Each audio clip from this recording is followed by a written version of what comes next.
નમસ્કાર વિદ્યાર્થી મિત્રો, આજે વાત કરવાની છે ધોરણ 10ના વિષય ગણિત પેપરનું સૌપ્રથમ સોલ્યુશન જે છે એ આજે આપણે લેટ મૂક્યું છે, પણ કાલથી પેપર પૂરું થાય એવું તરત જ આપણે પેપર સોલ્યુશન મૂકી દઈશું. તો જો ચેનલને સબસ્ક્રાઈબ ના કરી હોય તો સબસ્ક્રાઈબ કરી નાખજો. વાત કરવાની છે વિભાગ એની. આજે તમે પેપર સોલ્યુશન કર્યું હશે તો તમને જોવા મળ્યા હશે કે મોટા ભાગે સંભાવના અને આંકડાશાસ્ત્રના પ્રશ્નો પૂછાયેલા છે. પહેલાંની અંદર આન્સર આવશે સી, અસમ્ય સંખ્યા છે.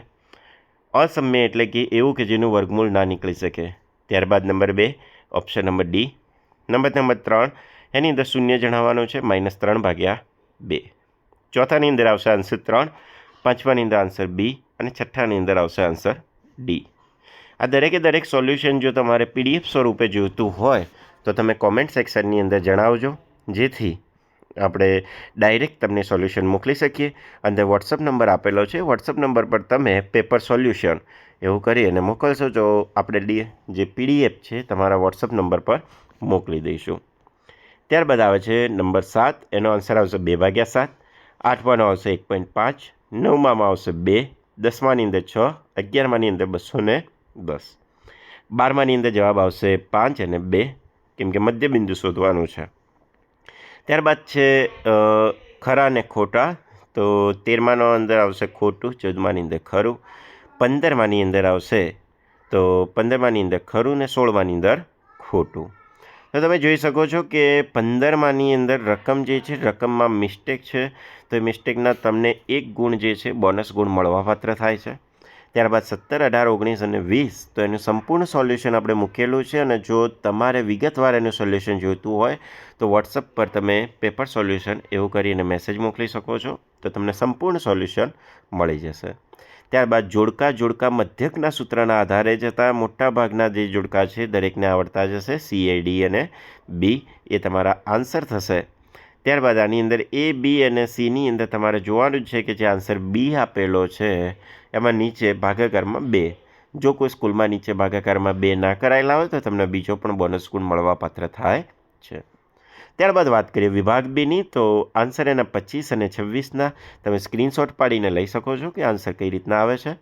ત્યારબાદ 27, 28, 29 અને 30 તો એના દરેકના છે જો સંભાવનાવાળા દાખલા તમે ગણશો તો ટોટલ 34 ગુણના સંભાવના થાય છે. તો સંભાવના અને આંકડાશાસ્ત્ર એ બંને પણ તમે સાથે તૈયાર કરો છો તો તમારું આરામથી ગુણ જે છે 40 અપ થઈ જાય છે. 28 અને 29, ત્યારબાદ 30, 31, 32 અને સોલ્યુશન એટલે કે આન્સર આપણે મૂકેલો છે. તમે દરેકે દરેક પ્રશ્નનો એ આરામથી સ્ક્રીનશોટ લઈ શકો છો. અને ત્યારબાદ આપણે જો વાત કરીએ વિભાગ Cની, તો વિભાગ C તમે જોઈ શકો છો મિત્રો કે અહીંયા પણ સંભાવનાનો દાખલો આપેલો છે. આ સંભાવનાના દરેકે દરેક દાખલા એ મોસ્ટ IMP દાખલા છે. એના પછી 41, 42, 43, 44, 45 અને 46. જો આપણે આપણી ખાસિયત એ છે કે અથવાવાળા દાખલાઓના પણ આન્સર આપણે આપ્યા છે, જેથી બોર્ડની અંદર એક્ઝામમાં પૂછાય તો તમને કમ્પ્લીટ આવડી જાય.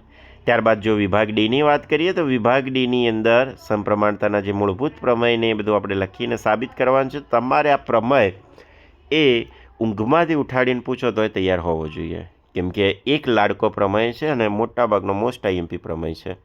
ત્યારબાદ મધ્યસ્થના 2 દાખલાઓ આપેલા છે અંદર, એના પણ આપણે આન્સર લખેલા છે.